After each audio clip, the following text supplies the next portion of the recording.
দেখো এখানে একটা গ্যাস পাত্র আছে, আমরা এই গ্যাস পাত্রের আয়তনটাকে একটু ছোট করে দিলাম।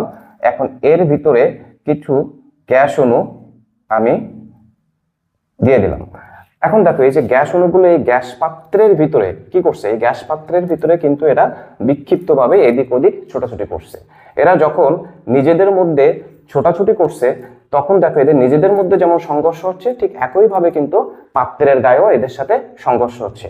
আমি যদি এখানে একটু গ্যাস পাত্রটাকে একটু তাপ দিই, তাহলে দেখো এই গ্যাস অণুগুলোর ছোটাছুটির পরিমাণটা কিন্তু আগের চেয়ে আরো বেড়ে যাচ্ছে। এটা কেন হয়, এগুলো আমরা বয়েলের সূত্র, চার্লসের সূত্র বা চাপীয় সূত্র আছে, সেই সূত্র দিয়ে আমরা ব্যাখ্যা করতে পারি। তো সেগুলোর ব্যাখ্যার দিকে আমি না যাই।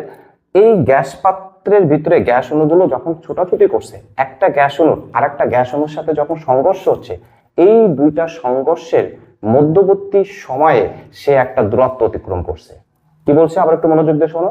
একটা গ্যাস অণু যখন অপর আরেকটা গ্যাস অণুর সাথে সংঘর্ষ হচ্ছে, তখন এই সংঘর্ষের মধ্যবর্তী সময়ে সে কি করছে, একটা দূরত্ব অতিক্রম করছে। দুইটা গ্যাস অণুর সংঘর্ষের মধ্যবর্তী সময়ে সে যে দূরত্ব অতিক্রম করে, সেই দূরত্বটাকে আমরা বলি হচ্ছে কি মুক্ত পথ। তো এরকম ভাবে বাকি গ্যাস অণুগুলোর সাথেও কিন্তু তার সংঘর্ষ হচ্ছে। এই মুক্ত পথগুলোর গড় মিলে যে দূরত্ব পাওয়া যায় সেটাকে আমরা বলি হচ্ছে কি গড় মুক্ত পথ। তোমরা দেখো এখানে অসংখ্য গ্যাস অণু আছে, এবং একটা গ্যাস অণু যদি আমরা বিবেচনা করি, এই একটা গ্যাস অণু তোমরা খেয়াল করে দেখবা বাকি গ্যাস অণুগুলোর সাথে তার যেমন সংঘর্ষ হচ্ছে, একই সাথে কিন্তু পাত্রের সাথেও তার সংঘর্ষ হচ্ছে।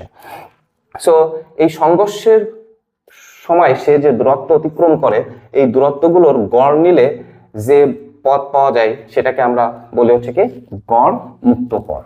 দেখো আমি এখানে একটু একটা গ্যাস আধার, এই গ্যাস আধারের ভিতরে n সংখ্যক গ্যাস অণু আছে। ধরে নিলাম এই গ্যাস অণুটার সাথে যখন সংঘর্ষ হবে, দেখো এই দুইটা সংঘর্ষের মধ্যবর্তী সময়ে সে l1 দূরত্ব অতিক্রম করছে। এই l1 দূরত্বটাই হচ্ছে তার মুক্ত পথ। এভাবে সে বাকি যখন সংঘর্ষগুলো হচ্ছে তখন সে L2, L3, L4, L5, এভাবে যদি এই পাত্রে n সংখ্যক গ্যাস অণু থাকে তাহলে সে টোটাল দূরত্ব অতিক্রম করবে L1, L2, L3, L4, L5 dot dot দিয়ে আমরা হচ্ছে কি Ln পর্যন্ত। তো এই দূরত্বগুলোর গড় নিলে যে দূরত্বটা পাওয়া যায় সেটাকেই আমরা বলছি হচ্ছে কি গড় মুক্ত পথ। এই জন্য আমরা লিখছি যে গড় মুক্ত পথ সমান মোট অতিক্রান্ত দূরত্ব বাই অণুর ধাক্কার সংখ্যা। মোট অতিক্রান্ত দূরত্ব বাই অণুর ধাক্কার সংখ্যা।